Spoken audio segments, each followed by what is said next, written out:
స్తుతి టీవీ ప్రేక్షకులకు నమస్కారం.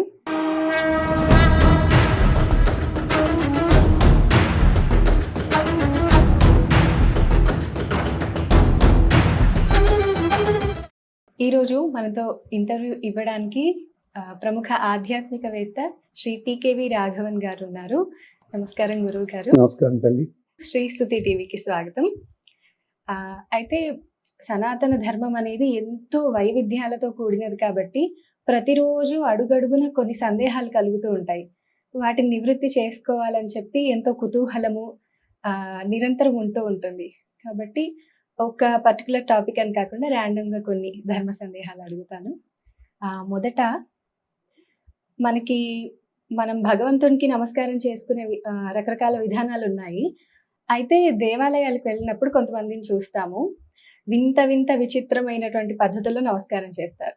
ఇలా నోటికి తగిలించుకుంటూ, ఇలా అనుకుంటూ, అంటే ఇతర మతాల యొక్క ప్రభావము అని చెప్పుకోవచ్చు. సో ఇటువంటి ఎంగిలి నమస్కారాల గురించి మీరు ఏం చెప్తారు? అండ్ భగవంతునికి నమస్కారం చేసే పద్ధతి ఏంటి? దానికంటే ముందే మీరు అడగనిదే ఇంకొకటి చెప్తాను నేను. మీరు అన్నారు పదం సనాతన. సనాతన తను విస్తారి. ఈ ఒక్కరోజు మొదలైనవి కావు, ఇవి అనాదిగా వస్తుంది కవుత. సన అంటే మనం ఎవరు ఊహించలేము. అది ఋగ్వేదంలో అని చెప్తాడు. అందుకనే సనక, సనందన, సనత్ కుమార, సనత్. ఆ సన శబ్దం చూడండి ఎంత అందమో. అలాంటి దానికి అలాంటిది మనం ఎప్పుడూ మర్చిపోయామమ్మా. ఎందుకంటారా? అది ఏమిటమ్మా డిపార్ట్మెంట్ పేరు దానికి, దేవాలయాలకి? దేవాదాయ శాఖ. నిజానికి తమాషా ఏమిటి తెలుసమ్మా? అది దేవాదాయ ధర్మాదాయ శాఖ కాదమ్మా, అది దేవదాయ ధర్మదాయ. ఎందుకంటే తప్పదు. మీ క్వశ్చన్ ముందు ఇది ఒకటి చెప్తాను ముందు. ఏం చేతంటే హరిశ్చంద్రుడు అతనికి ఇస్తూ రాజ్యం అంతా ఇస్తూ విశ్వామిత్రుడికి ఒక మంచి పద్యం ఉంది. నానా దేవధనంబులున్ ఋషుల మాన్యంబులున్ వినా, నా రాజ్యం అంతా నీకు ఇస్తా, కానీ గుర్తుపెట్టుకో, దేవతలకి ఇచ్చే సొమ్ములున్నాయే అవి ఇచ్చా, అవి ఋషుల మాన్యములు, ఈ రెండు తప్ప నీకు ఇచ్చా అన్నాడు. అగస్త్యుడి కథలో కూడా ఇదే జరిగింది. 3 రాజులు అన్నారు, ఆ ఫండ్స్ ఇచ్చేది అయిపోయింది ఈ ఏడాది, మా దగ్గర లేవు, బ్యాలెన్స్ షీట్. ఇది అగస్త్యుడి. అంచేత దేవదాయ ధర్మదాయ, దాన్ని నాశనం చేసాం. దేవ ఆదాయ ధర్మ ఆదాయ కింద మార్చాం. ఇంకొకటి మాట చెప్పి అప్పుడు మీ సమాధానంలోకి వెళ్తా. సాంప్రదాయం అంటారు కదా, దానికి ఎంతమందికి అర్థం తెలుసమ్మా? నిజానికి నేను అందరికీ పెద్దలను అడుగుతాను, పెద్దలు ఉన్నారు. చేత నేనైతే ఇప్పుడు మీరు అడిగారు తెలుస్తుంది. అడక్కపోయినా చెప్పేది పెద్దలు. వాళ్ళ ఉపన్యాసాలకు ఆంజనేయ స్వామి కూర్చుంటాడు అక్కడికి వచ్చి. వాళ్ళ ఉపన్యాసాలు సిమెంట్ బిల్డింగుల్లో ఉన్నప్పటికీ కోకిల వచ్చి కూర్చుంది అక్కడికి వచ్చి. వాళ్ళ ఉపన్యాసానికి సాక్షాత్తు వాల్మీకి వచ్చి కూర్చుంటాడు. అలాంటి పెద్దలు చెప్పాల్సింది నేను చెప్తూ నవ్వుకుంటున్నానమ్మా. సాంప్రదాయ శబ్దంలో మొదటి పదము ఆయం. ఆయం అంటే మనం సంపాదించుకునే డబ్బది. అందుకని హైదరాబాద్ ఆఫీస్ పేరు ఏంటి? ఆయకర్ భవన్. నూరు తిరగమని అయ్యాకర్ భవన్ అంటే అందరిని పట్టుకుని. ఆయం అంటే నువ్వు తింటావు, సంపాదించుకుంటావు కదా, తింటావు, ఇష్టమైతే పెడతావు పక్కవాడికి, అంతే. దాంట్లోంచి ఇంకో పదం వచ్చింది దాయము.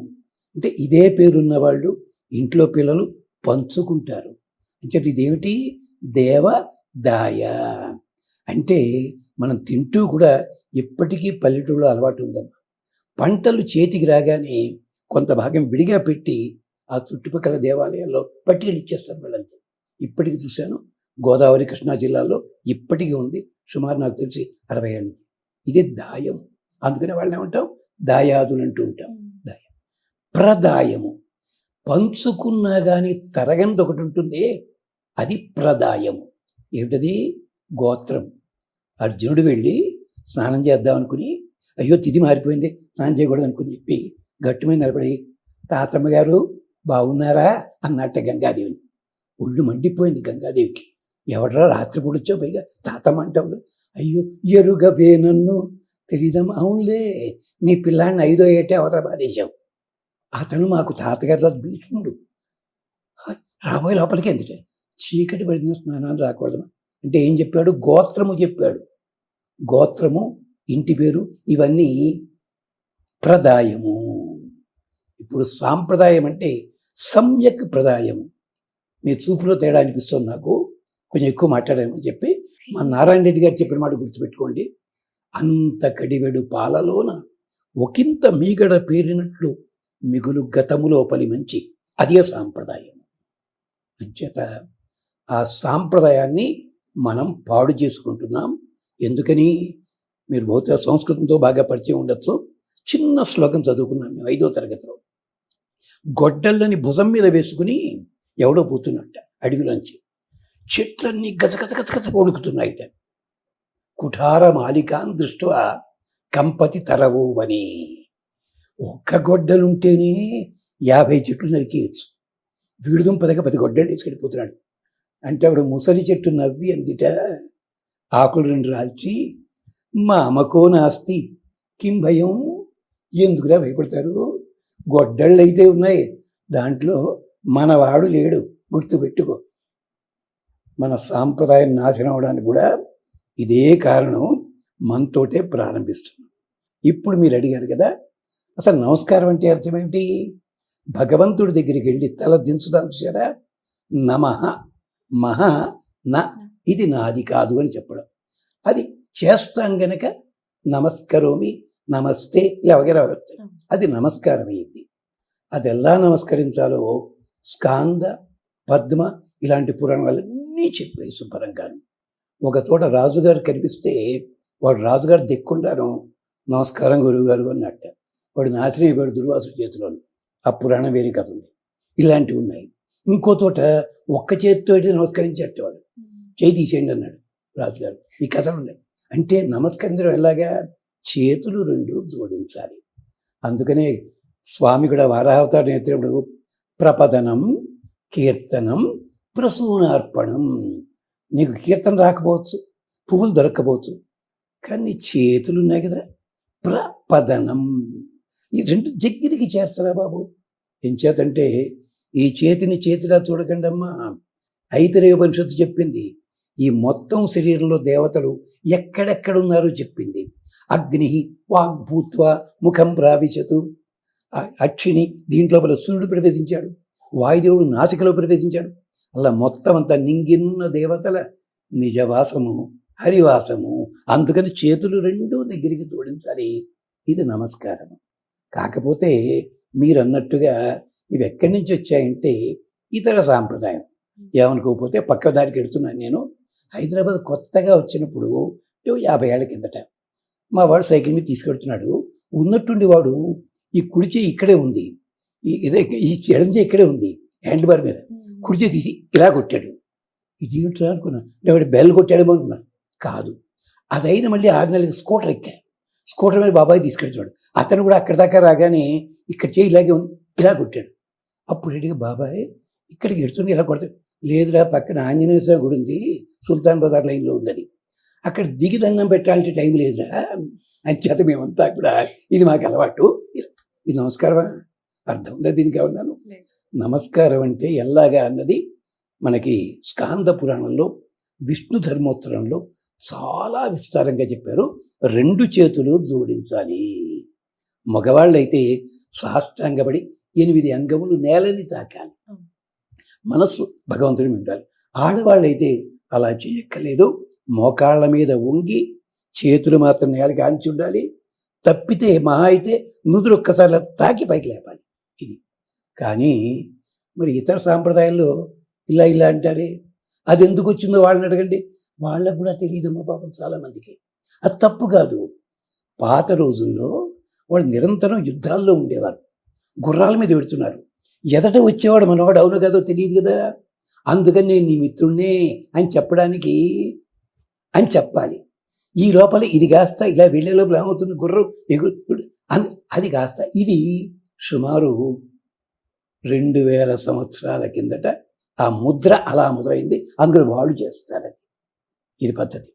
అలాగే మీకు తెలియదేమో, కాస్త నేను వెళ్ళలేదు కానీ లండన్ అలాంటి చోటు వెళ్తే ఇటలీకి వాళ్ళు కూడా చేతులు జోడించి నమస్కరిస్తారు, చర్చిల్లో పూజా మందిరాల్లోనూ.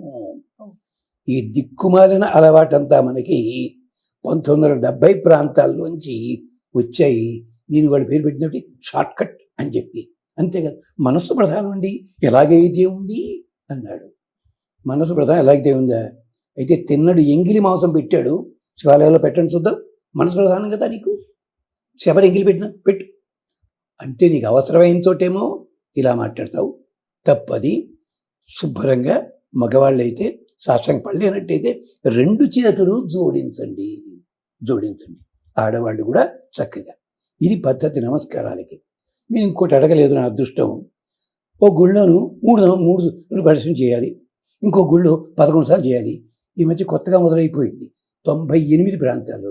ఓ గుళ్ళోట మొక్కుకునేటప్పుడేమో 11 ప్రదర్శనలు చేయాలట. ఆ మొక్కుబడి తీరిపోతే 108 చేయాలట. అందుకని వాళ్ళు పుస్తకాలు పెట్టుకుని టిక్కులు కొట్టు. చదివిన ఆగమ శాస్త్ర గ్రంథాల్లో ఎక్కడా ఇలాంటివి లేవే. మొక్కుకునే ముందు ఇన్ని, మొక్కుద్రాది ఇదని చెప్పి లేదు.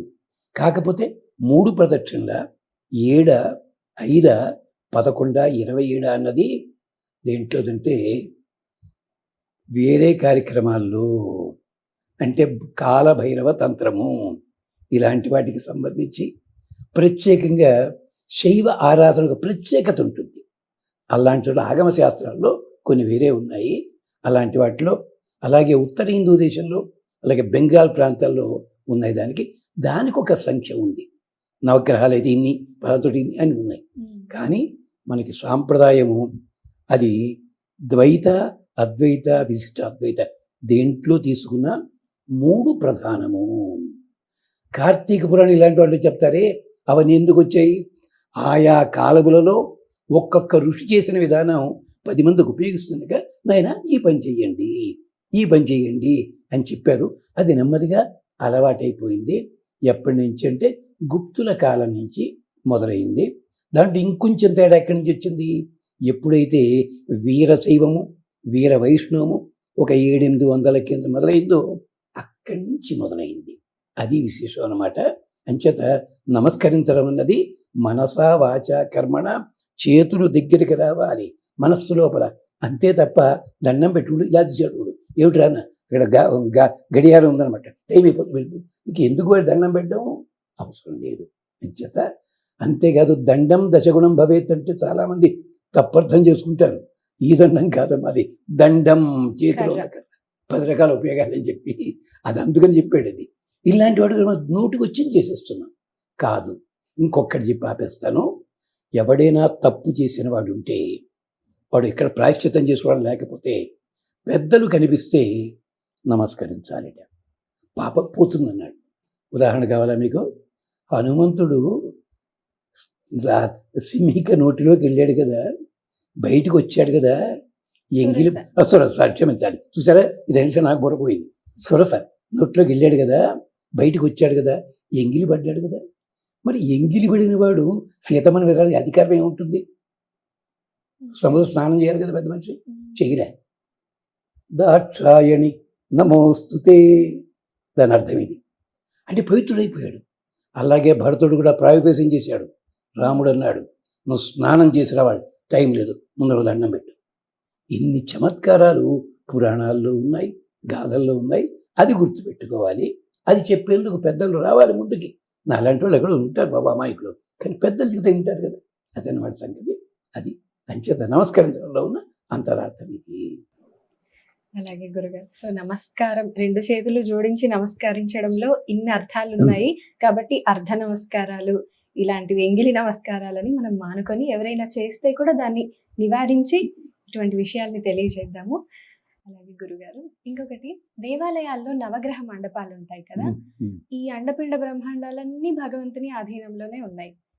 గ్రహాలు, నక్షత్రాలు వీటన్నిటితో పాటు మళ్ళీ ప్రత్యేకంగా భగవంతుని దర్శించుకున్నాక నవగ్రహాల దగ్గరికి ఎందుకు వెళ్ళి నమస్కరించుకోవాలి? తిరుపతి వెళ్ళారు మీరు, అక్కడ నవగ్రహ మండపం ఉందా? లేదు. శ్రీరంగం వెళ్ళారు, ఉందా? యాదగిరి గుట్ట ఉంది, ఉందా? శివాలయానికి సంబంధించింది, ఈ ఆలయానికి సంబంధించి లేదు, నవగ్రహ మండపం లేదు. అంతేకాదు, ఇంకొక అద్భుతమైన మాట చెప్తా. శ్రీశైలము, కాళహస్తి, మహాబలేశ్వరము, అక్కడికి వెళ్ళండి. ప్రధాన దేవాలయం పరమశివుడే కదా అక్కడ. మరి అక్కడ లోపల ఎక్కడైనా నవగ్రహాల మండపం విడిగా ఉందా అమ్మా? లేదు. నవగ్రహ మండపం ఉంది ఎక్కడ? ఈ ప్రాకారం దాటిన తర్వాత బయటకు ఉంటుంది. మీరు చూడండి ఒకసారి పిల్లలు కాడ. ఎందుకని అలాగా అమ్మా? నవగ్రహ మండపం పెట్టడం అన్నది కూడా ఎప్పుడు ప్రారంభమైందంటే అశోక చక్రవర్తి వాళ్ళ దగ్గర నుంచి మొదలైంది. శంకరాచార్యుల వారు షణ్మత స్థాపకులు, 6 మతాలు దారిలో తీసుకొచ్చారు. శైవాగమంలో కూడా అలా వైష్ణవాగమంలో కూడా పూజలు చేసేటప్పుడు నవగ్రహారాధన ఉంటుంది. ఎలాగా? వాటి కోసం ముగ్గులు గీసి దాన్ని ముగ్గు అనకూడదు, దాన్ని అది ఆవరణ అంటారు, దాన్ని నవగ్రహ ఆవరణ అక్కడ పెట్టి అక్కడిక్కడ ఏదో వీళ్ళంతా ఉంటారు అని చెప్పి చేస్తారు. ప్రదక్షిణ చేసిన దానికి చేయాల్సి ఉంటుంది, కానీ నవగ్రహాలు చేయక్కర్లే అన్నట్టు. నవగ్రహ మండపాలే పెట్టినట్టయితే అదేది వెంకటేశ్వర సుప్రభాతంలో శ్లోకం ఎత్తేయాలేమో కదమ్మా. వెంకటేశ సూర్యేందు భౌమ బుధ వాక్పతి కావ్య సౌరి సర్వానుకేతు దివిషత్ పరిషత్ ప్రధాన త్వద్దాసదాస గణనాచరమౌదవయ. ఆ గ్రహాల అధిపతులు కూడా నీ సేవ కోసం వచ్చి నీ దాసులు వెనకాల నిలబడ్డారయ్యా అన్నారు. ఆ శ్లోకం పక్కే పడదామా? పడేంటి చూద్దాం. నవగ్రహ మండపాలు అన్నవి అలా వచ్చినవి కాదు. దేనికోసం పెట్టారంటే ఆగమ శాస్త్రాల్లో శైవం, వైష్ణవం, శాక్తేయం ఇలా ఉంది కదా. పరాశర మహర్షి గ్రామ దేవత ఆగమం అది అలవాట్లో లేదు ఇప్పుడు. దాంట్లో చెప్తూ సామాన్య మానవులైన వాళ్ళు, కొండజాతి వాళ్ళు, మరొకళ్ళు, వాళ్ళకి శాస్త్రాలు తెలియవు, అందుకని తిరిగి అవన్నీ నేర్చుకోలేరు. మరి వాళ్ళకి పుణ్యం ఎలా కావాలి? అందుకని ఈ గ్రహములు ఒక్కొక్క అధిపతి ఒక చోటు ఉంటారు కదా, అలాంటిది వాళ్ళు అడవుల్లో తిరుగుతారు, నీళ్ళ ప్రాంతాల్లో తిరుగుతారు, కొండల్లో తిరుగుతారు కనుక వాళ్ళ కోసం ఇది ఏర్పాటు చేస్తున్నాం. అంచేత గ్రహముల పేరు చెప్పి ఆరాధన చేసుకోవడం అన్నది అక్కడ మంత్రాలు చదవక్కల. నవగ్రహాల మంత్రాలు వేద మంత్రాలు ఉన్నాయి, శుభ్రంగా ఉన్నాయి, కానీ మరి చేయలేదు. అలాగని చెప్పి వాళ్ళ కోసమని పరాశర మహర్షి గ్రామ దేవత ఆగమముని ఒక కల్పం రాసి పెట్టాడు. అది ఇప్పుడు దొరకటల్లా. ఇప్పుడు సరస్వతి అక్కడ మహల్లో ఉంది. దాంట్లో చెప్పి అక్కడ వాళ్ళు ఏమీ చెయ్యక్కర్లేదు, ఆ దిక్కుకి దిగి నమస్కారం పెట్టుకుని వాళ్ళు తినే వస్తువులు ఉన్నాయో అక్కడ పెట్టాలి అంతే చేసింది. అది గ్రామదేవత అంటే వీళ్ళు తక్కువగా చూస్తారమ్మా. కాదు తల్లి, గ్రామం అంటే 10 మంది సుఖంగా బతకడానికి వీలైన చోటు. అందుకనే ధర్మరాజు వెళుతూ, పాండవులు వెళుతూ విరాటనగరానికి ఎవరిని స్తోత్రం చేశారు? శ్మశానం పక్క నుంచి వెళ్లాల్సి వచ్చింది. వెళ్ళొచ్చా ఆ పవిత్రమైన స్థలం? వెళ్ళకూడదు, వెళ్ళాల్సి వచ్చింది. జమ్మి చెట్టు మీద పెట్టారు. జమ్మి చెట్టు దీనికి పెద్ద కథ ఉంది, దానికి ఆ పక్కనట్టే పెట్టండి. అక్కడ గుడి కట్టినట్టుగా మన వాళ్ళు చెప్పారు పాపం సినిమాల్లో. అలాగే కాదు, అక్కడికి వచ్చేసరికి దేవీం అస్తువన్, దేవిని స్తోత్రం చేశాడు. ఏమన్నా తెలుసా అమ్మా? యశోదా గర్భ సంభూత. ఎంత చమత్కారం! దీన్ని బట్టుకో పెద్దలు తిట్టారు, అంతా ఏం లేదని చెప్పి. అక్కడ దేవీ స్తోత్రం ఎందుకు చేయాలి? కొత్త చోటికి వెళ్ళినప్పుడు ఆ చోటు తాలూకు అధికారిని కానీ అధికారి అయిన దేవుడు కానీ ఉంటే వాళ్ళకి నమస్కరించాలి. మీరు హైదరాబాద్లో ఉన్నట్టయితే వచ్చిన మాట చెప్పి దీనికి ఆపేస్తాను. హైదరాబాద్ ఎక్కడి నుంచి మొదలమ్మా? హయత్ నగర్ దించా? కాదమ్మా, మీరు చాదర్ఘాట్ దాటిన తర్వాత బస్ డిపో వెనక తిరుగుతారు కదా, అక్కడ ఒక మైల్ రాయి ఒకటి ఉంది, సరదాగా చూడండి. ఆ మైల్ రాయి మీద ఓల్డ్, చాలా పాతది, దాని మీద హైదరాబాదు 0 మైళ్ళ దూరము ఉంటుంది, ఇప్పటికీ ఉంది. అంటే నగరం అక్కడి నుంచి ప్రారంభమవుతుంది. ఆ పక్కనే అమ్మవారి కోవిలు ఉంది, చూసుకోండి కదా సరదాగా. అది అంటే ఎన్ని ఆచారాలు పాటించారు మన వాళ్ళు. అందుకని చెప్పి నవగ్రహ మండపం అన్నది తరువాతి కాలంలో వచ్చింది. ఇంకొంచెం గట్టిగా చెప్పాలంటే 1950 ప్రాంతాల్లోనే కట్టాడు తప్ప ఇప్పటికీ మా ఊళ్ళో పాత ఊరది, చాలా పల్లెటూరు, తాడిపర్రు అని చెప్పి గోదావరి జిల్లాలో ఉంది.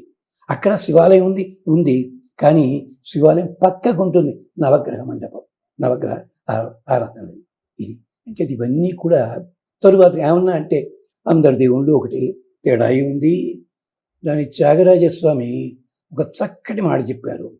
వనితకు భాగసొమ్ములు మంగళసూత్రము తాను అని అడిగాడు ఆయన. అన్ని ఆభరణాలు బంగారమే, కానీ స్త్రీ మంగళసూత్రం పోతే ఏడుస్తుందా, 50 లక్షలు ఖరీచేసి వడ్డాణం పోతే ఏడుస్తుందా అని అడిగాడు ఆయన. అంచేత మీ ఆగమం ఏదో, మీ వంశాచారం ఏదో, అది ప్రధాన దైవం, అది మంగళసూత్రం. మిగిలినవన్నీ ఆభరణములు. అందుకనే మన పెద్దలందరూ కూడా ఇప్పటికీ దక్షిణాదిని కూడా సాధారణంగా అవన్నీ కూడా ఇప్పుడు మండపానికి అవతలు ఉంటాయి. ఇది మనకి చూడొచ్చు, మీరు వెళ్ళి చూసుకోవచ్చు. ఇది ఇంకొక చిన్న మాట అమ్మ, మాకదేం తేడా తింటారా. చాలామంది కాళహస్తి, శ్రీరామ చోటుకి వెళ్ళి గుండెల్లో స్నానం చేసి గుళ్ళోకి వెళ్ళకుండా ఇంటికి వెళ్ళిపోతుంటారు. ఎందుకని ఎవడో అడగడు. ఓహో, వాళ్ళ ఇంట్లో తద్దినం ఉంది కాబోలు, అది తద్దినం ఉన్న రోజుని శివాలయ దర్శనం చేయరు వాళ్ళు, ఇప్పటికి కూడా ఆచారం అది. మరి పరమశివుడు అక్కడ ఉంటాడు కదా, గ్రహాలతో పాటు ఉంటాడు వీళ్ళు. అంటే ఏమిటి? ఆగమముల ఆచారము మనం పట్టించుకుని తీరాలి. దాని గురించి కారణం ఉంది. ఆయన ఉండొచ్చు నిజమే, కానీ అక్కడ నియమం ఉంటుంది. అలాంటి నియమాలు అంచేత ఈ నవగ్రహ మండపాలు ఇవన్నీ కూడా. తర్వాత నవగ్రహ మండపాలను చూడ ఎక్కడ ధ్వజస్తంభం ఉంటుందా? అంటే వేరు, అది వేరుగా, అది వేరుగా కట్టినా కూడా ధ్వజస్తంభం ఉండదు. ధ్వజస్తంభం ఇప్పుడు కూడా ఆగమ శాస్త్రంలో చెప్తారు వాళ్ళు. ప్రధాన దైవం ఎవరు పెట్టారు, ఆ ప్రధాన దైవానికే ధ్వజస్తంభము. ఒక ప్రముఖ జ్యోతిష్కులు ఒక ముహూర్తాలు పెట్టాను కేంద్రాలు, వాళ్ళు వచ్చారు. మేము 15 కోట్లు పెట్టి గుడి కడదాం అనుకుంటున్నామండి. ఆయన అడిగారు, ప్రార్థనా మందిరమా గుడి కడుతున్నారు అన్నారు. అదేమిటండి, ధ్వజస్తంభం ఉంటే గుడి అవుతుంది, ధ్వజస్తంభం లేకపోతే ప్రార్థనా మందిరం అవుతుంది. ఇప్పుడు ప్రస్తుతానికి కాశీలో ఉన్నారు 15 ఏళ్ళ నుంచి. ఎంత అందంగా చెప్పారు. అంచేత ఇవన్నీ కలగాపులగం చేసేస్తున్నాం. నైమిషారణ్యంలో కూడా 15 అంతస్తుల బిల్డింగ్లో ఒక్కో గదిలో ఒక్కో దేవుడు ఉన్నాడు. కొబ్బరికాయ కొట్టే దిక్కు లేదు ఎవడు, మరి అందరి దేవుడు ఉన్నారు కదా అమ్మా. ఆచారాన్ని అందుకనే ఆగమ శాస్త్రంలో చెప్పారు, ఆగమ సాంకర్యం న కుర్యాత్.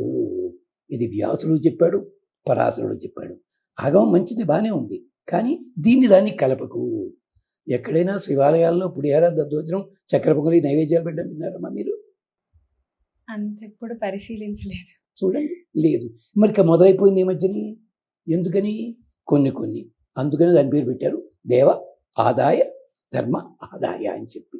ఆఖరికి నాగార్జున సాగర్లో ఒకటి ఉంది, అక్కడ ఆవిడకి కూడాను పశువు కుంక అర్చన చేస్తుంటారు. ఆ దేవత వేరే దేవత. నమస్కారం. ఇలాంటివి మనం మార్చుకుంటున్నాం, గమనించండి. అంచేత దేవతలు తక్కువ కాదమ్మా, వాళ్ళెవళ్ళు గ్రహాలు తక్కువ కాదు. మార్కండేయ పురాణంలో వాటిలో ఆ గ్రహాలకు ఎందుకు అధికారాలు ఇచ్చారు చాలా బాగా చెప్పారు. ఋగ్వేదము, యజుర్వేద, అధర్వవేదాల్లో కూడా వాళ్ళ ప్రత్యేకతలు అద్భుతంగా చెప్పే మంత్రాలు ఉన్నాయి. అది వాళ్ళు తక్కువ చేయటం లేదు. అది ఆఖరికి ఇళ్లలో కార్యక్రమాలు చేసినా కూడా నవగ్రహారాధన ఉంటుంది. మండపంలో కడతారు, ఇది కట్టి చేస్తారు, అంతే. అది సంగతి. అలాగే గురుగారు. దేవాలయాలకి వెళ్ళేటప్పుడు ఇటువంటి వేషధారణి, ఇటువంటి వస్త్రధారణి చేయాలని ఏదైనా శాస్త్రంలో ఉందా?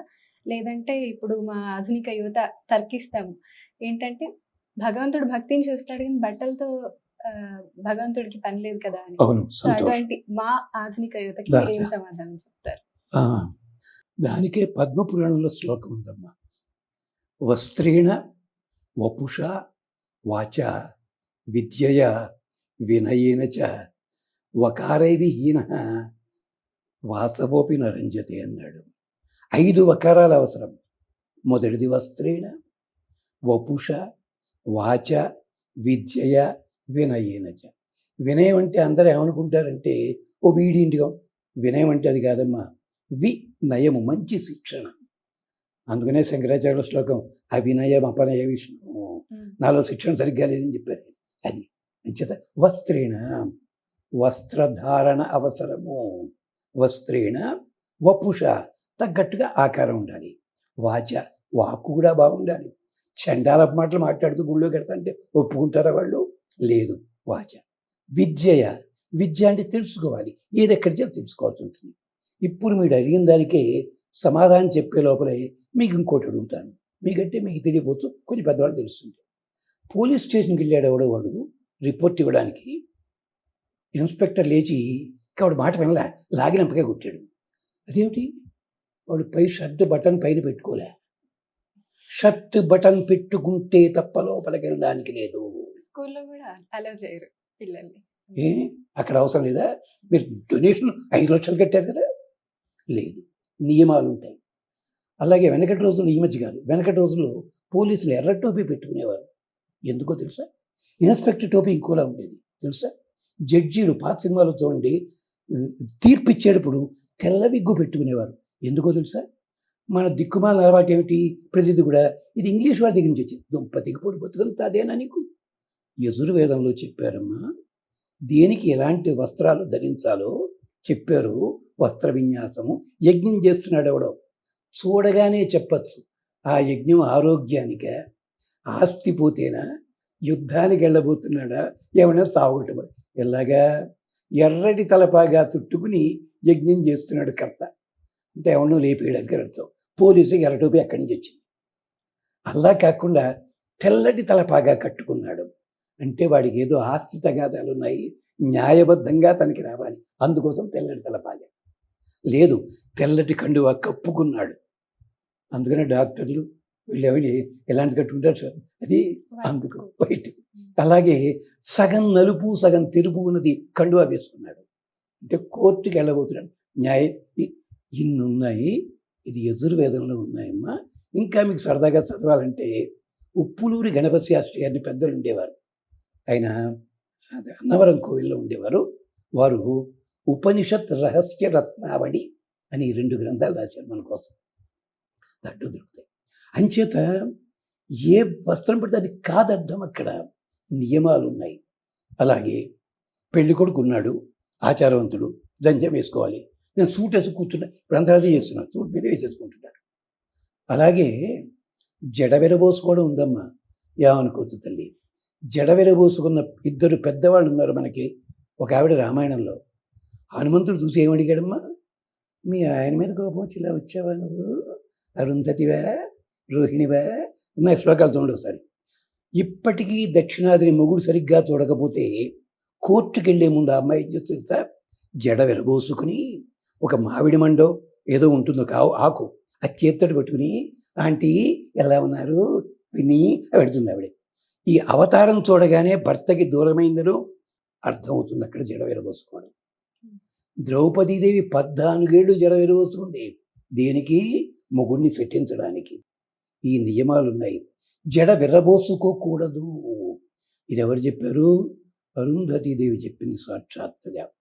అలాగే సీతాదేవి కూడా కూర్చుంటే ఈ జడ కొసలు పాదాలకి తగులుతున్నాయట. ఏమిటి తల్లి అన్నాడు హనుమంతుడు. ఆ తర్వాత హనుమంతుడు వెళ్ళిన తర్వాత ఆవిడ అలా కూర్చోలే, పాదాలకి తగలకూడదు. అయితే ఇది ఎక్కడి నుంచి వచ్చింది మనకి? ఎక్కడి నుంచి తెలుసా అమ్మా? చైనా, హాంకాంగ్ నుంచి వచ్చింది. అక్కడ ఏమిటంటే ఆ ప్రజలకి జడ విరబోసుకుంటే మీరు చూస్తారు, వాళ్ళు 3 జడలు వేసుకుంటారు పక్కన. అక్కడ ఉండే అడవి జాతి అలాంటివన్నీ ఉంటాయి కనుక వాళ్ళకి కష్టం కనుక. దాన్ని మీరు టైప్ రైటింగ్ ఏమైనా నేర్చుకున్నట్టయితే పాత రోజుల్లో ఫస్ట్ పేజీలో ఉంటుంది, టైప్ రైటింగ్ చేసే ఆడవాళ్ళకి జుట్టు కత్తిరించుకుని ఉండాలి.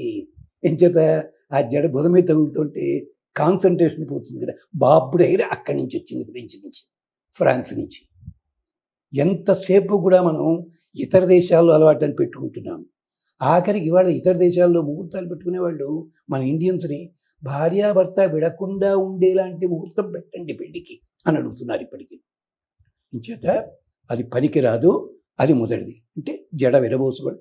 మరి దుర్గా అమ్మవారు వీళ్ళందరినీ జడ విరబోసు చూపిస్తారు కదమ్మా, తప్పమ్మ. అది మొత్తుకుంటున్నారు పీఠాధిపతులు. జడ విరబోసు రమ్య కపర్దిని, అందమైన జుట్టు కలిగింది ఆవిడ. మరి ఆవిడ ఎందుకు వస్తారు అలాగా? ఆవిడ రాక్షస సంహారం చేస్తూ కోపం వచ్చి తల ఇలా ఎగిరేసింది, కిరీటం వెళ్ళి ఎక్కడో పడింది, ఈ జుట్టు విడిపోయింది. అందుకని కాళికా ఉపాసనప్పుడే జడ విరబోసుకుంటుంది, ఉత్తప్పుడు పనికి రాదల్లాగా. అంచేది ఇప్పటికీ కూడా గోదావరి జిల్లాలో ఆ విగ్రహాలకి అలాంటివి పెట్టరు, శుభ్రంగా జడ వేసుకుంటుంది. ఇది మొదటి చెప్పాను నేను. ఇక వస్త్రాల సంగతి చెప్పాలి. కట్టుకునే వస్త్రం మామూలుగా చూడకండమ్మా. దేవతల దగ్గరికి వెళ్ళక్కల్లా, మీరు కట్టుకున్నప్పుడే దేవతలు మీ దగ్గర ఉన్నారు. ఇంచేత అగ్నేహేతూషాదానం, మొదటగా దారము చుడుతుంటావే దానికి అగ్నిదేవుడు ఉన్నాడు, మీ ఒంటి మీద దగ్గర ఉన్నాడు. అగ్నేహేతూషాదానం వాయోర్వాతపానం, వాయుదేవుడు ఈ దారం అంతా ఆరబెడతాడు. మహానుభావుడు. వాయుర్వాతపానం పితృణ నీవి, ఇలా కొడతారు, దారం కట్టి తెగుతుంది చిన్న ముడిగా. అది పితృదేవతలు ఉన్నారు, ఆ దారపోగుల్లో పితృదేవతలు ఉన్నారు. అలాగే పితృణాం నీవి ఓషధీనాం ప్రఘాత, వనస్పతి దేవత కొడుతుంటే చంద్రుడు దాంట్లో ఉంటాడు. అక్కడ మనది నిలువు దారాలు సూర్య భగవానుడు, అడ్డదారాలు విశ్వేదేవతలు, 4 దారాల మధ్య ఖాళీ ఉందే, ఆ ఖాళీ నక్షత్రాణం అతీకాశ అని నక్షత్రం. ఎంతమందికి తయారు చేసేవాడు ఎవడున్నమాట ఆయన, మొట్టమొదటి పద్మశాలి సూర్య భగవానుడు. మరి డిజైన్ కట్ చేయాలి కదా, ఎవళ్ళండి వాళ్ళు? కృత్తికలు 11 మంది ఉన్నారు సూర్యుడికి అసిస్టెంట్. అంటే కార్తీకుడి తాలూకా వాళ్ళు కాదు, వేరే వాళ్ళు వీళ్ళు కృత్తికలు. సర్వదైవత్యం వైవాస. అలాంటి వస్త్రధారణ సరిగ్గా లేకుండా వెడితే మనం ఎంత గొప్ప భక్తున్నా భగవంతుడు ఏం చేస్తాడండి, అనుగ్రహిస్తాడా? తప్పు.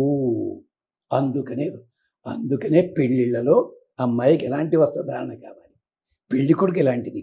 అలాగే చంటి పిల్ల ఆడపిల్ల పుట్టింది, బారసాలనాడు ఏ బట్ట తొడగాలి. మగపిల్లాడికి వాడు యవ్వనవంతుడు అయ్యాడు, అప్పుడు ఏ ధర్మ అంటే ఒక ఆయన అడిగాడు పాపం, ఏమంటే ఆడపిల్లకి అయితే యవ్వనవతి అయిందని ఒక గుర్తుంటుంది, ఇది మగాడికి ఎలాగండి అన్నాడు. దానికి వేదం చెప్పింది, యత్ శ్మశ్రుణ తత్పురుషాణాగుం రూపం. పై పెదవి మీద నల్లటి గీత మొదలయ్యింది అంటే అదే రామాయణంలో ఉందమ్మా. అజాత వ్యంజన శ్రీమాన్, ఆ పదాలకు అర్థం ఇది. మనం అంతా చదివే చూసుకుంటే తప్ప ఇంత లోతుంది. అంచేత ఇది తప్పు. ఇలాంటి ఇప్పటికీ కూడా నిజామాబాద్లోను మరో చోట కొన్ని దేవాలయాలు ఉన్నాయి. ఆడపిల్లలు కనుక ఇలాంటి పిచ్చి డ్రెస్ వేసుకొస్తే, అమ్మ మీరు అక్కడి నుంచి దండం పెట్టుకోండి, టికెట్ కొనుంటే ప్రసాదం పట్టుకొస్తాం, లేదా ఆ రూమ్లోకి వెళ్ళి మార్చుకోండి. ఇలా ఇప్పటికీ ఉన్నాయి కొన్ని 5-6 దేవాలయాలు నేను చూశాను.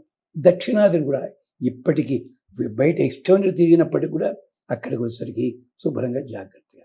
ఇది అవసరము. ఎంచేతంటే మనస్సు ప్రధానమే అన్నట్టయితే ఇంట్లో భోజనం పెడితే, మేము హోటల్కి వెళ్ళారండి, వాడి మనసు ప్రధానం, ఇలా కొట్టిపోయడం తింటారా మీరు? వాడు డ్యూటీ చేస్తాడండి, వాడు కాదు, దానికి తగ్గట్టుగా ఉండాలి. అందుకని ఆఖరికి మీరు తిడుతున్నా కానీ ఎస్ మేడం, ఎస్ సార్ అంటాడే వాడు. నియమం అది. ఇలాంటివి మనకి అధర్వణ వేదంలో ఉన్నాయి. ఇందాక చెప్పింది యజుర్వేదంలో మాత్రం ఇది నియమాలు ఉన్నాయి. అందుకని అవి లేనట్టయితే ప్రమాదం. అది అరుంధతీదేవి ప్రత్యేకించి పద్మ పురాణంలో చాలా విస్తారంగా చెప్పింది. ఇది విష్ణు ధర్మోత్తర పురాణంతో పాటుగా ఇంకొకటి ఏమిటంటే వీరమిత్రోదయం అని గ్రంథం ఉంది. అది కూడా మనకు మెంటలేదు ఎవరిలోనూ. దాంట్లో హెయిర్ స్టైల్స్ మీదే 3 అధ్యాయాలు ఉన్నాయి. ఎప్పుడెప్పుడు ఎలాంటి ఇంకొకటి చెప్పి ఆపేస్తాను నేను. ఇప్పుడు నాకు ఎంత చిన్నపిల్లాన్ని, నేను 73 ఏళ్ళు. నా 5వ ఏట మా అమ్మగారితో పాటు రూట్ నుంచి కూడా వెళ్తున్నాను. పెద్ద ఆవిడ ఎదురొచ్చి, అబ్బాయి ఊళ్ళో లేడా అమ్మా అంది మా అమ్మగారిని. ఇది పర్సనల్ మ్యాటర్ కాదు, ఒక ఆచారం చెప్పడం కోసం. నాకు డౌట్ వచ్చింది. ఇంటికి వచ్చి అడిగారు, అమ్మ నాన్నగారు ఊళ్ళో లేనిది అలా తెలిసాడు. ఏం లేదు నాయన, రోజునేమో ముడి వేసుకునేదాన్ని, ఇవాళ చిన్న ముడి వేలుముడి వేసుకున్నా కదా, అది చూసి పిన్ని గారు అలా అడిగారు. పెద్ద అయిన తర్వాత తెలిసింది, భర్త ఊళ్ళో లేకపోతే ఎలాంటి ధరించాలి, జుట్టు కట్టుకోవడం ఎలాగా, ఊళ్ళో ఉన్నట్టయితే ఎలాగా, దేవాలయం కడితే. అమ్మ ఇవన్నీ మన సాంప్రదాయంలో గ్రంథాల్లో విస్తరించి చేశారు. ఇళ్లలో చెప్పేవారు. ఇప్పుడు ఎవరా చెప్పేవాళ్ళు లేరు, చెప్పినా వినేవాళ్ళు లేరు. అలాగే గురువు, మీరు చెప్పినటువంటి గ్రంథాలని కూడా మేము ఒకసారి రిఫర్ చేస్తాము. నాకు మొన్న అమ్మవారి నవరాత్రులు వెళ్ళినప్పుడు ఒక సందేహం వచ్చింది. మామూలుగా రోజు ఇచ్చే హారతి కాకుండా నవహారతులని ఇస్తూ ఉంటారు కదా, కుంభహారతి, నక్షత్ర హారతి, సూర్యచంద్ర హారతి, ఇలా వాటికి అర్థం ఏంటి? నవహారతులకి అంతరార్థం ఏంటి? బాగుందమ్మా. ఇది కూడా మీరు మళ్ళీ ఒకసారి ఆగమ శాస్త్రవేత్తలు ఉంటారు కదా, వాళ్ళని ఒక్కసారి అడగండి. అడిగితే వాళ్ళు ఇంకొంచెం బాగా చెప్తారు. కానీ నవహారతులు కానీ ఘంటానాదము కానీ ఇలాంటివి ఆగమ శాస్త్రాల్లో ఉన్నాయి. పాంచరాత్రంలో ఉంది, వైఖానసంలో ఉంది, శాక్తేయంలో ఉంది, గాణాపత్యంలో ఉంది. కానీ ఇవన్నీ కూడా ఎక్కడవంటే కార్తాంతికం అలాంటి వాటి లోపల. ఒక్కొక్క గ్రహము ఒక్కొక్క దేవత ఆహ్వానించేటప్పుడు, హారతి ఇచ్చేటప్పుడు తంత్రశాస్త్రంలో ఈ నియమాలు ఉన్నాయి. నిత్యము ఆరాధించే దేవతలకి మాత్రము అది పద్ధతి కాదు. దాంట్లో ద్రవ్యాలు తేడా ఉంటాయి. దీనికి మనకి యజుర్వేదం 6వ కాండం అనుకుంటాను, దాంట్లో వస్తుంది. అలాగే ఏకాగ్నికాండలో కూడా వస్తుంది అది. అయితే ఈ నక్షత్ర హారతి అంటే 27 ఉంటాయి. నవావరణ హారతి 9 లేవమ్మా అవి. తిరుపతిలో ఇప్పటికీ కూడా మీకు సహస్ర దీపాలంకరణ సేవ అన్నారు. తిరుపతి గ్రంథాలు తీసుకోండి, పాత్ర ఇవ్వడం సహస్ర దీపాలంకరణ చేశాడా? ఏ భక్తుడైనా చేశాడా? అది లేదే. తప్పని నేను అంటలేదమ్మా. అంటే ఒకేసారి అంతమంది వచ్చి చేస్తే ఆనందపడిపోయాడు దేవతలంతా కూడాను. అదే అంటారు, కార్తీక మాసంలో చెప్తూ అంటాడు ఒక చోట, ఆకాశాన ఆ మణి దీపాలు ఏ ముత్తైదులు ఇచ్చారు అన్నాడు పెద్ద ఆయన. అలాగే చూసి ఆనందపడ్డారు వాళ్ళందరూ. కానీ హారతి మాత్రం ఒక్కటే ఉంటుంది. అలా మీరు అంటారండి, మరి త్రివర్తి సంయుతం అన్నారు కదండి, 3 ఒత్తులు అంటారు చాలామంది. అమ్మ, త్రివర్తి సంయుతం అన్న పదము ఋగ్వేదంలోది. ఎంచేతంటే వెలిగించిన తర్వాత అగ్నిదేవుడికి ప్రార్థనది. అగ్ని త్రివర్తి సంయుతం వేష్మ దదాతు. నేను త్రివర్తి సంయుతమైన మంది ఇస్తున్నా కదా, నేను అలాంటి ఇల్లు నాకు కావాలయ్యా. 3 అంతస్తుల బిల్డింగ్ త్రివర్తి సంయుతం అంటే కంగారు పడకండి. వేసవి కాలంలో చల్లదనం ఉండాలి, శీతాకాలంలో వెచ్చదనం ఉండాలి, వర్షాకాలంలో తడిబాధ ఉండకూడదు. అలాంటి గృహాన్ని నాకు ఇవ్వయ్యా, ఇచ్చేలాగా దేవతలను ఆహ్వానించవయ్యా ఇంద్రుణ్ణి అంటూ వేదంలో ఉంది.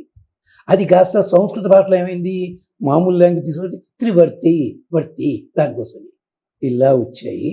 ఇవి ఆయా దేవతల కోసం విడివిడిగా చేసే చోట ఇది ప్రత్యేకించి శివపురాణము, లింగ పురాణాలు అంటూ ఉంటాయి. అది దానికి అర్థమదే తప్ప ఇది వేదంలోపు ప్రామాణ్యం కాదు. ఇదొకటి. ఇప్పుడు ఒక్క మాట అడుగుతాను, మీకు సందేహం కూడా ఉంటుంది. అమ్మా, యజ్ఞం చేసేటప్పుడు యజ్ఞం దగ్గర దీపం వెలిగిస్తున్నారా మీరు? లేదే. పూజ కన్నా యజ్ఞం గొప్పది కదా. మీరు పూజకే 3 దీపాలు, 5 దీపాలు, 7 దీపాలు, 9, 27 పెడుతున్నారా? మరి యజ్ఞానికి దీపం పెట్టరేమిటి? అసలు దీపం పెట్టడం ఎక్కడి నుంచి మొదలైంది? నేను మళ్ళీ లాటిన్ గ్రీక్ వెళ్ళాను. నేను మన దగ్గరే ఉంది. ఏం జరిగిందో తెలుసామా? ప్రజాపతి సనకాదుల తర్వాత ప్రజలను సృష్టించాట. వాళ్ళంతా నిలాయత బ్రహ్మదేవుడిని పారిపోయేట వాళ్ళంతా. ఈయన మనకేం అవసరం ఉందని చెప్పి పోయిన వాళ్ళు చీకట్లో పడ్డారు. ఇది కూడా యజుర్వేదంలో ఉంది. చీకట్లో పడ్డారు. కొయ్యో మరొకటి బయటికి రాపలేదు. బ్రహ్మదేవుడు జాలి కలిగిందట. ముందేమో కోపం వచ్చింది, పిల్లలు వాళ్ళు తీసుకురావాలి బయటికి, హోంఫట్ అని చెప్పి తీసుకురావచ్చు కదా. వాడు చెప్పిన మాట ఏంటి అసలు. అందుకని ఊదగృహ్ణాత్ ఈ కుడి చేతిని ఇలా పైకెత్తి పట్టుకున్నట్ట, జ్వాలా రూపంలో పట్టుకున్నాడు. ఇప్పుడు దీపం ఉంటున్నావే అలాంటి రూపం. అది చూచి వాళ్ళంతా పరిగెత్తుకొచ్చి వయం ఇదం స్తవామహ, బ్రహ్మదేవుడు దండం పెట్టట్టు వాళ్ళు, ఈ దీపాన్ని మనం దండం పెడదాం అన్నట్టు వాళ్ళంతా. బ్రహ్మగారికి తల తిరిగిపోయింది, దేవుడు పోయి ఇంత కష్టపడి చేసిందాక అని చెప్పి. అప్పుడు తర్వాత పుట్టాడు మనువు, స్వయంభూ మనువు. అప్పుడు అందులో మాట చెప్పాట, నువ్వు ఇక్కడి నుంచి లౌకిక కార్యక్రమాలు చేసేటప్పుడు దీపాన్ని వెలిగించు, యజ్ఞాది కార్యక్రమాల్లో అగ్నిలాగా ఉంటాడు. అంచేతనే ఋగ్వేదంలో మంత్రం ఉంది, అగ్ని ప్రార్థన చేస్తూ ఏమయ్యా మేము దీపం పెడుతున్నాం, మానవులం కదా. అక్కడ సాయనాచార్య వ్యాఖ్యానం తెలిసిన మానవ శబ్దంతో మనువును అనుసరించే వాళ్ళం అయ్యా మేమంతాను. అందుకని మా పూజల్లోనూ మేము దీపాలు పెడుతున్నాం. అందుకోసం వచ్చింది దీపం పెట్టడం అన్నది.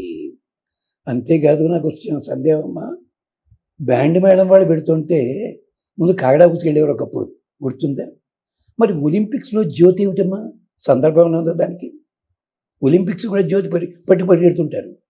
మరి అదేదో అమెరికాలోనూ ఎక్కడో పాపమో ఏమిటది, స్టాచ్యూ ఆఫ్ లిబర్టీ, అంటే స్వతంత్రతకి గుర్తుగా జెండాట, దానికి గుర్తుగా దీపంట. ఎవరు చెప్పారమ్మా ఇది? అమ్మా, ఎన్నిటికీ మూలం మళ్ళీ యజుర్వేదమే. దాంట్లో ఉంది స్వతంత్రతకి గుర్తు. ఎందుకంటేట మనకి ఆఖరికి అంటే సైడ్ ట్రాక్ ఎడుతున్న మాత్రం అనుకోకండి, మన రూపాయి బిళ్ళ మీద 4 సింహాల బొమ్మ ఉంటుంది కదా. 4 సింహాలు ఎక్కడిది? వాడికి ఐడియా రాలే, వేదంలో ఉన్నది. 4 సింహాలు 4 రకాల జ్వాలలకి సంకేతము. మనలో ఉండే 4 రకాల శత్రువులు ఉంటారు. ఒకడు అరాతి, మంచి పని చేద్దామంటే అడ్డం కొడతాడు వాడు. దిప్స అంటే పనిగట్టుకుని ద్వేషిస్తాడు. హంత చంపేద్దామని చూస్తాడు. ఇంకోటి వేరేవాడు ఉన్నాడు, వాడు అంటే వాడేవిడి నోటి వచ్చి మాట్లాడు. ఈ 4 దోషాలు పోవడానికి దీపాన్ని వెలిగించాలి. అగ్నే వ్రతపతే త్వం వయం సుమందిషీమై త్వం సుజాగృహి, దీనికోసం వచ్చింది. అందుకని దీపాలు వచ్చాయి. అలాంటి దీపాలు నక్షత్ర దీపాలు, ఇవన్నీ కూడా ఎక్కడి నుంచి వచ్చాయి?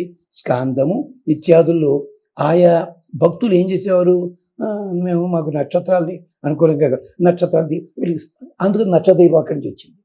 అంతే తప్ప ఇప్పుడు దేవాలయాల్లో ఇవన్నీ కూడా ఎప్పటి నుంచి వచ్చాయి? ఒక 30-40 ఏళ్ళ నుంచి వచ్చాయి. అంత ఇది మీరు ఒప్పుకుని తీరాని. ఆ మధ్యని దుర్గా టెంపుల్ వాళ్ళు, కనకదుర్గ టెంపుల్ వాళ్ళు బెదవాడ, మేము ఇన్నాళ్ళ నుంచి ఈ పూజ చేయలేదండి, ఈ ఏడాదే చేస్తున్నాం. ఈఓ గారే స్వయంగా చెప్పారు. ఆయన పేరు చెప్పాను, నేను పేరు చెప్తాను, ఆమె మీద పోలీస్ కేసు పెడతారు జనాలు. అది అక్కడ చెప్పాడు ఆయన. ఈ ఫలానా దేవతా పేరుతో ఉన్న ఈ పూజ మేము ఇంతవరకు కనకదుర్గ టెంపుల్ ఎప్పుడు చేయలేదండి, ఈ ఏడాదే మొదలుపెట్టాం. 4 ఏళ్ళ కింద మొదలైంది. ఇలాగ మనం ఏం చేస్తున్నాం, నచ్చిన చోట ఒకటి లాక్కుంటాం, పెట్టేస్తున్నాం. దానికి వెతకాలంటే నిజానికి మళ్ళీ ఒక్కసారి అడుగుతున్నాను, హేమీలైన పండితులు ఉన్నారు, అద్భుతమైన ఉపన్యాసకులు, వాళ్ళు దీనికి ప్రచారం చేస్తే బాగుంటుంది. అది విశేషం అన్నమాట. అందుకని దీపాల వెనకాల ఇంత అంతరార్థం ఉంది. ఇది మనకి వేదం చెప్పింది. దీనికి సంబంధించి పురాణాలు కూడా చెప్పాయి. దానికి కార్తీక మాసంలో ప్రత్యేకించి కొన్ని అధ్యాయాల్లో ఈ దీపాలు ఎందుకు పెట్టాలి ఇలాగా ఏమిటి అది కూడా చెప్పారు. దీపాల్లో 27 రకాలు ఉన్నాయి. ఏమిటవి? దీపాలు వెలిగించే విధానం చెక్కతోట, మరో దానితోట అది చెప్పుకుంటూ వచ్చి ఆఖరికి ఇది మన అరిటాకులు ఉంటాయి కదా, ఎండబెట్టి వాటితోటి కూడా దీపాలు వెలిగిస్తారు. ఇవన్నీ ఉన్నాయి. అదనమాట. ఇంకొకటి చెప్తే ఆశ్చర్యపోతారు. గణానాంత్వా గణపతి భవామి, ఎవరిదా సూక్తం? గణపతి అన్నారు కదా. గణపతి ఎప్పుడు వాడమ్మా? పార్వతీ పరమేశ్వరుడు అయిన తర్వాత గణపతి పుట్టాడు కదా.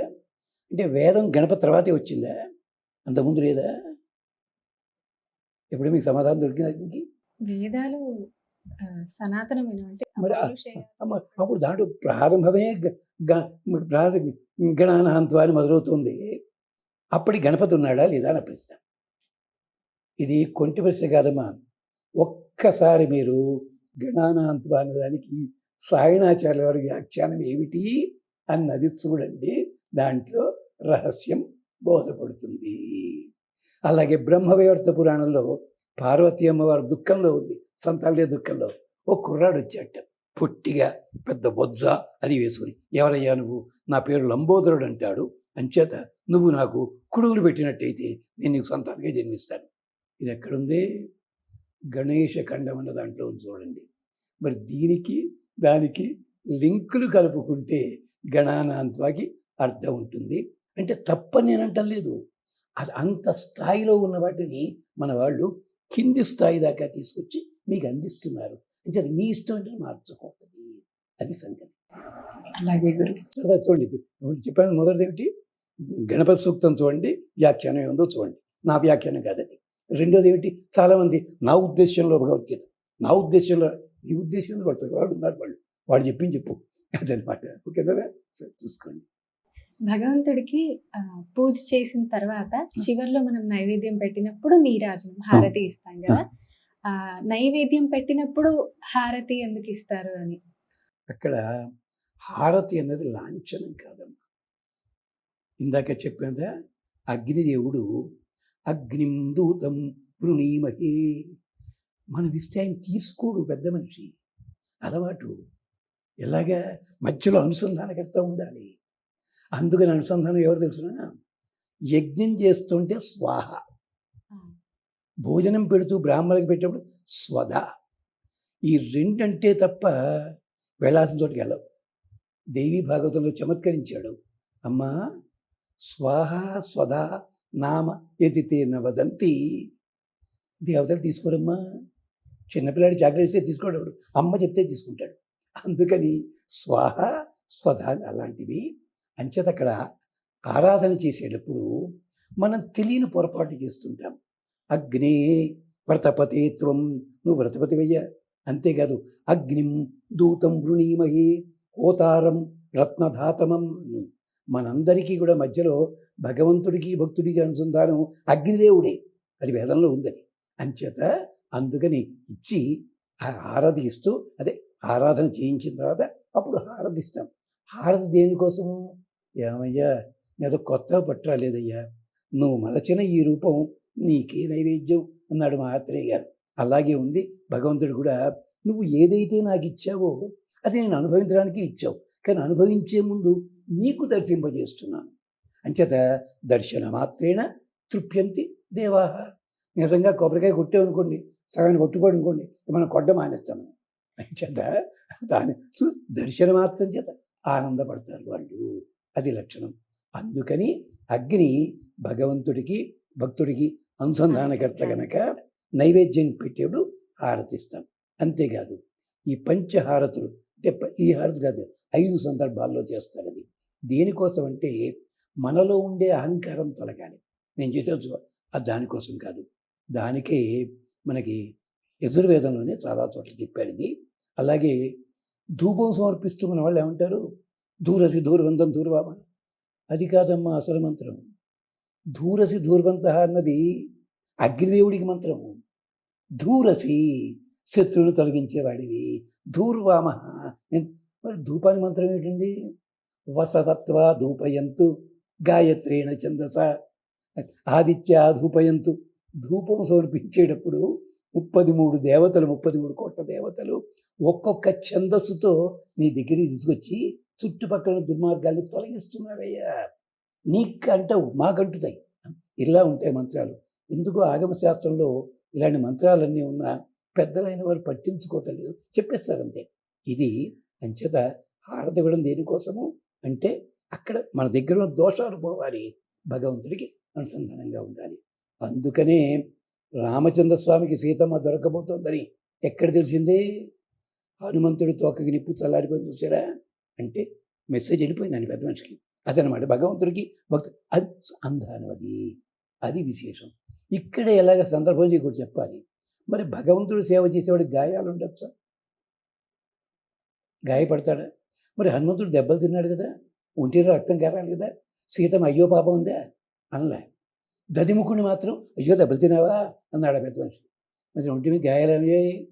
సీతోభవ హనుమత అమ్మవారు, హనుమంతుడికి చల్లగా ఉండు అన్నారు. అవన్నీ సరే, తోక కాదు, ఒంటి మీద గాయాలు అయిపోయి దాంతో. ఇది కూడా యజుర్వేదంలో రహస్యం. అంచేత హారతి ఇవ్వడంలో అంతరార్థం అది. ఇచ్చిన తర్వాత హారతి అందరికీ చూపిస్తాం. ఏమయ్యా గో, మీ ద్వారా అక్కడ దోషం తొలగించామయ్యా. మనం చటుక్కుని ఇలా ఇలా ఇలా అనుకుంటాం.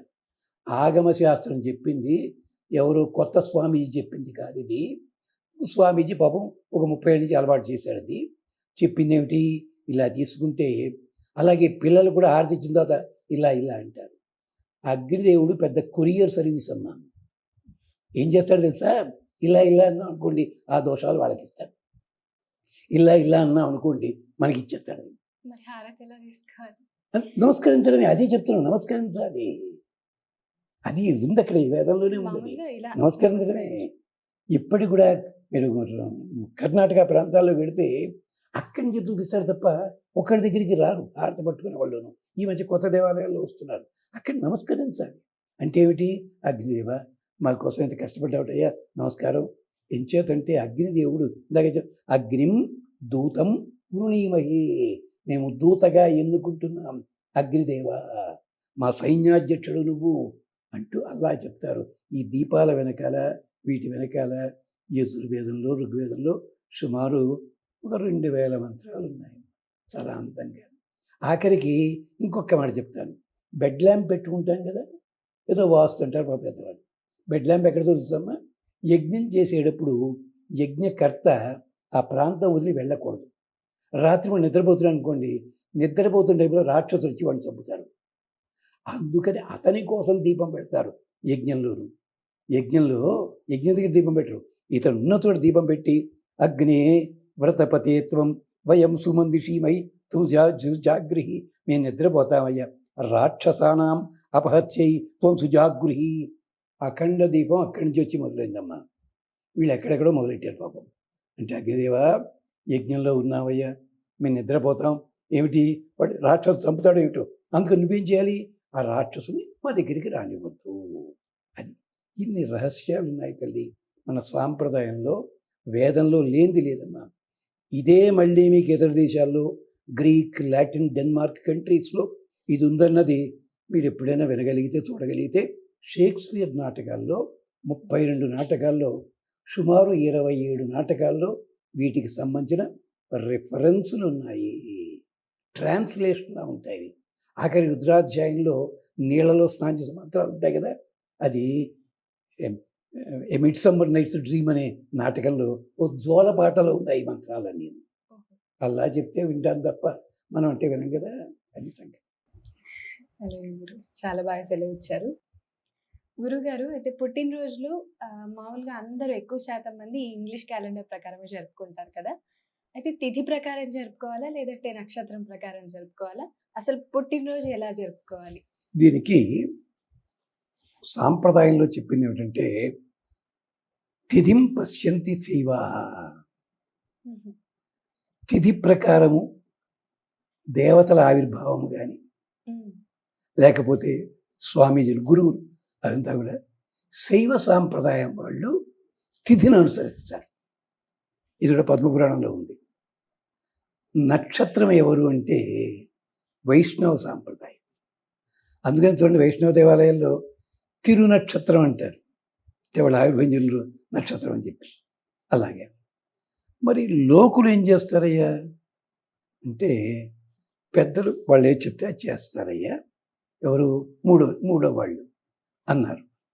మరి 4వ వాళ్ళు ఉన్నారు, తెలియదు కదా. అంటే వాళ్ళ ఆరోగ్య పరిస్థితుల దృష్ట్యా ఇది ఈ సీజన్లో అయ్యి ఉంటుంది, ఈ నెలలో అయ్యి ఉంటుంది, ఊహించి వాళ్ళు చేసుకుంటారు అని మనకి పద్మపురాణ వాక్యం. అందుకనే చూడండి, శంకరాచార్య ఆవిర్భవించింది, ఆయన నక్షత్రం కంటే ప్రధానంగా తిథి ప్రధానంగా చూస్తారు వాళ్ళు. అలా కృష్ణాష్టమి చేయాలనుకోండి, అష్టమి ప్రధానంగా చూస్తున్నారు తప్ప నక్షత్రం చూడరు వాళ్ళు. మరి వైష్ణవ సాంప్రదాయంలో తిరు నక్షత్రం, అక్కడ రోహిణియ, అవి చూస్తుంటారు వాళ్ళు. అలాగే పునరుసు, ఇవి ఒక్కోసారి తిథి కలవపోవచ్చు. ఇదనమాట పద్ధతి. అందుకనే క్యాలెండర్లలో కూడాను మధ్వ జయంతి, మధ్వ కృష్ణ జయంతి, స్మార్త కృష్ణాష్టమి, వైష్ణవ కృష్ణాష్టమి క్యాలెండర్లో కూడా విధిస్తారు వాళ్ళు పాపం. అదనమాట. తప్పేం లేదు. అది నక్షత్రముల, తిథుల, సంవత్సరం తెలియదు మనకి. ఇంగ్లీష్ క్యాలెండర్ చాలా తేలిగ్గా ఉంటుంది, హాయిగా ఉంటుంది, ప్రాణానికి హాయిగా. అది మనకు అలవాటే కదా అది. అలాంటిది అలాగా అంటే డేట్ చూసుకోవడం అనేది మనకి లౌకికమైన వ్యవహారం. నక్షత్రములు, తిథులు ఎందుకు చెప్పారంటే, ఒక్కొక్క నక్షత్రానికి ఒక్కొక్క అధిదేవత ఉంటారు, ఒక్కొక్క తిథికి అధిదేవతలు ఉంటారు. దీన్నే అగ్ని పురాణము, మత్స్య పురాణము, విష్ణు ధర్మోత్తరము 3 వ్రతాలు చెప్పింది. ఆదిత్య సేన వ్రతము, నక్షత్ర పురుష దర్శనము అని చెప్పారు. అక్కడ 27 నక్షత్రాలకి కూడా భగవంతునికి 27 శరీర భాగాలుగా చెప్పారు, మంత్రాలు చెప్పారు. అంటే మంత్రాలు అంటే అచ్యుతాయన, కేశవాయన, ఇలాంటి మంత్రాలే ఉంటాయి ఇక్కడ. అలాగే తిథులకి కూడా కొందరు దేవతల పేర్లు చెప్పి, ఆ దేవతలకి కూడా వాక్యాలు చెప్పారు. ఇప్పుడు నక్షత్ర పురుష దర్శనంలో ఇంకో చమత్కారం ఏమిటంటే, సూర్యుడు లోపల శివుణ్ణి చెప్పారు, సూర్యుడు లోపల విష్ణువుని చెప్పారు, సూర్యుడు లోపల శివుడిని చెప్పారు. ఇది చెప్పిన ఎవరు? నాలంటి వాడు ఎవడో చెప్పలే. పరశురాముడికి వరుణదేవుని కుమారుడు పుష్కరుడు అని ఉన్నాడు, ఆ అబ్బాయి చెప్పాడు. అవి అంతా ఏడే గొడవ అంటే పరశురాముడికి చెప్పాడు ఆయన. అది అక్కడ తమాషా చెప్పి చివరో మాట అన్నాడు, నీవు జపించేటప్పుడు సూర్యుణ్ణి సూర్యుడిగానే జపించు, లేదా సూర్యుడి లోపల అంతర్యామిగా శ్రీ మహావిష్ణువు అనే జపించు, లేదు సూర్యుడి లోపల పరమేశ్వరుడు ఉన్నాడు అదే జపించు, 3 ఒక్కటేని మాత్రం జపించకు నాయన అన్నాడు. అంటే అందరూ ఒకటంటే దాన్ని ఎంత అందంగా చెప్పాడు. కారణం ఏమిటి? ఒకటి తిథి ప్రకారము నక్షత్రం కోసం వచ్చింది అంటూ చెప్పుకుంటూ వచ్చి, ఇది పద్ధతి. అంచేత కానీ ముహూర్తాలు చూసేటప్పుడు తిథి అవసరం. దానికి అద్భుతమైన ఉదాహరణ పండితులైన వాళ్ళు కూడా పాపం రామాయణ ఉపన్యాసాలు తెగ చెప్తుంటారు, దాంట్లో మర్చిపోతారు ఈ విషయాన్ని. ఏమిటో తెలుసా అమ్మా, రాముడి పట్టాభిషేక ముహూర్తం అంత గొప్పగా పెట్టాడు కదా, ఎందుకు దెబ్బతిందమ్మా? ఎవరన్నా అడిగారా ఇది? ఏమన్నా అంటే తెలియదు, ఏదో అంత దైవేచ్ఛ, భగవంతుడు సంకల్పం. నీ ఇల్లు బంగారం కానీ భగవంతుడు సంకల్పిస్తే వశిష్ఠుడు చెప్పడా? దశరథుడు ఏమన్నాడు? రేపు పంచమి, రేపు బాగుంది, రేపే ముహూర్తం అన్నాడు. అంటే ముహూర్తం అనౌన్స్మెంట్ ఎప్పుడు చేశాడు పెద్ద మనిషి? సవితి నాడు చేశాడు. సవితి నాడు ముహూర్తం ఇవ్వడం చెప్తాడా? తప్పు కదా అది. పంచమి రేపన్నావు, ఈ మాట ఎప్పుడు ఏ తదినాడో చెప్పుండాలి నువ్వు. అది మొదటి తప్పు. రెండో తప్పు కూడా పాపం చాలామంది పండితులకి కంటికి కనిపించదమ్మా. రాముడికి ఏం చెప్పాడు? నాయనా, నువ్వు సీత విడివిడిగా ఉండాలి, బ్రహ్మచర్యం పాటించాలి, రంగనాథుడి ఆరాధన చేసుకోవాలి ఇంత చెప్పాడు. అందుకని రాముడు కూడా సహపత్న్య విశాలాక్ష నారాయణ ఉపాగమతు ఇది ఉంది అయోధ్యకాండలో. కానీ మహానుభావుడు దశరథుడు ఎవరింటికి వెళ్ళాడమ్మా? ఎవరింటికి వెళ్ళాడు? కైకమ్మ గారింటికి వెళ్ళాడు. మనం అంతా బుద్ధిమంతులం. కైకమ్మకి రాముడు అంటే ప్రీతి కదా, అందుకని శుభవార్త చెప్దామని చెప్పి సొంతం. ఏమీ కాదమ్మా, దానికోసం వెళ్ళలేదు పెద్ద మనిషి. 2 శ్లోకాలు అయోధ్యకాండలో ఉన్నాయి. రథ్యర్థం మహారాజా కామబల సంయుక్త. కొడుక్కి బ్రహ్మచర్యం చెప్పావు నువ్వు, నీకు బ్రహ్మచర్యం అక్కర్లేదు, రేపు శుభకార్యం పెట్టుకున్నావు కదా. అంటే తిథులు నక్షత్రాల ముహూర్తాల్లో తేడా వస్తే ఎంత ప్రమాదం అన్నది అక్కడ చూపించాడు వాల్మీకి. ఇది మీరు చక్కగా అలాంటి సందర్భాలకు వాడుకోవచ్చు. అక్కడ ఖచ్చితంగా అయోధ్యకాండలో చెప్పాడు, ఆ సర్గలోనే ఉంది. సర్గలో మొదటి 1వ శ్లోకం 5వ శ్లోకం, శ్లోకం నెంబర్ గుర్తులేదు. చాలామంది చాలా గొప్పవాళ్ళు భగవద్గీత అనగానే చాప్టర్ పేరు, శ్లోకం నెంబర్ అన్నీ చెప్పేస్తారు. నాకు అలా రాదమ్మా. అందుకని అంటే తిథికి గొప్పతనం ఉంది, నక్షత్రానికి గొప్పతనం ఉంది, మరి డేటు గొప్పతనం లేదని నేను అన్నమ్మా. ఇది కూడా కారణం వాళ్ళు అక్కడ పెట్టుకున్నది. అన్నట్టు జనవరి అన్నారు అంటే జర్మినేషన్, సృష్టికి వాళ్ళ దృష్టిలో అది. అలాగే ఫిబ్రవరి ఉంది. ఫిబ్రవరిని తక్కువగా చూస్తాం కానీ అది మనకే ఉందమ్మా. ఎక్కడో తెలుసిన దసరా రోజుల్లో గణాచారం ఒకటి తాగేసి రోడ్డు మీద పరిగెడుతూ ఆడవాళ్ళని తొక్కుకుంటూ పెడుతుంటాడు ఓ ప్రాంతాల్లో. ఆ తొక్కుకుంటూ పెడుతుంటేట వాళ్ళకి ఆ ఏడాది లోపల సంతానమైనా కలుగుతుంది, వాళ్ళకి ఆరోగ్యం బాగుపడుతుంది, ఇలాంటిది. మనం వాళ్ళతో తిడుతుంటాం, ఆ శుద్ధాచారం, ఆ అనవసరాచారం ఇది అని చెప్పి. కానీ దీని మూలం కాదు, ఏ మూలముగా ఇంకో చోటు ఉంది. ఎక్కడ? ఇటలీలో సంవత్సరంలో ఒక నెలలో 15వ తారీఖు నాడు వాళ్ళు ఏం చేస్తారంటే, వాళ్ళ దేవాలయంలో పూజ చేసిన వాళ్ళ దేవాలయం ఉంటుంది, డెల్ఫీ గారికల్ అని చెప్పి అక్కడ చేసుకుని అక్కడ అవరేకల్ అంటారు గణాచార్య లాంటి వాడే, ఒక కొరడా పట్టుకుని ఇలా ఇలా ఇలా కొట్టుకుంటూ పరిగెడుతుంటే తాగేసి ఆ రోడ్డు అంతా కూడా 3 కిలోమీటర్లు ఆడవాళ్ళంతా బోర్లా ఆడవాళ్ళంతా నిలబడి ఉంటారు అక్కడ. ఈ కొరడా పక్కకి వెళ్ళిపోలేదమ్మా, కథలోకే వస్తున్నాను. పక్కకి నిలబడి ఉంటే ఈ కొరడా చివరి భాగం వాళ్ళకి తగులుతుంది. తగిలితే ఎవరికి తగిలిందో వాళ్ళకి రోగాలు తగ్గుతాయి, సంసారాల్లో ఇబ్బందులు తీరుతాయి, ఇవన్నీ ఉంటాయి. ఆ నెలకి పేరు తెలుసా? Month of fertility and purity. ఆ కొరడా చివరి భాగము రిబ్బన్లా ఉంటుంది, పాము నాలికలాగా. దాని పేరు ఫిబ్రువా. ఆ ఫిబ్రువా ఉన్న ఫెస్టివల్ కనుక ఆ నెల పేరు ఫిబ్రవరి అయ్యింది. మరి ఇంగ్లీష్ సాహిత్యం చదివిన వాళ్ళు తెలుస్తుండాలి మరి పాపం. నేను మామూలు అండి, చాలా చిన్నవాడిని, లెక్కల మాస్టర్ని. అంచేత అలాగా ప్రతి సాంప్రదాయంలో కూడా నెలలకి, రోజులకి, వాటికి కూడా నియమాలు ఉన్నాయి. ఇలాగే మనకి మరి సుకర్ణో, సుహార్తో అని పేర్లు ఉండేవి ఇతర దేశాల వాళ్ళకి. ఎవరికి? హాంకాంగ్, చైనా వాళ్ళకి. సుకర్ణో ఏమిటమ్మా? మన కర్ణుడి పేరు అక్కడ, సుహార్తో. అలాగే ఇంకో పేరు ఉంది, ఇంద్రుడు ఉన్న పేరు, అలాంటి పేరు ఇంగ్లీష్లో ఉన్న పేరు తమాషాగాని. అంటే మన భారతీయ సాంప్రదాయం ఎలా వెళ్ళిందో చూడండి. అంటే దాంట్లో తప్పేం లేదమ్మా, అది మనకి ఏది వీలైతే అలాగే. ఆఖరికి ఇంకోటి కొంచెం పెద్దదే అవుతుంది సమాధానం. వెనకటి రోజుల్లో డాక్టర్లు, ఇప్పుడు తెలియదు, వాడు మందు కోసం వస్తే ఎప్పుడు పుట్టావురా అనేవాడు. డేట్కి దాని సంబంధం ఏమైనా ఉందా?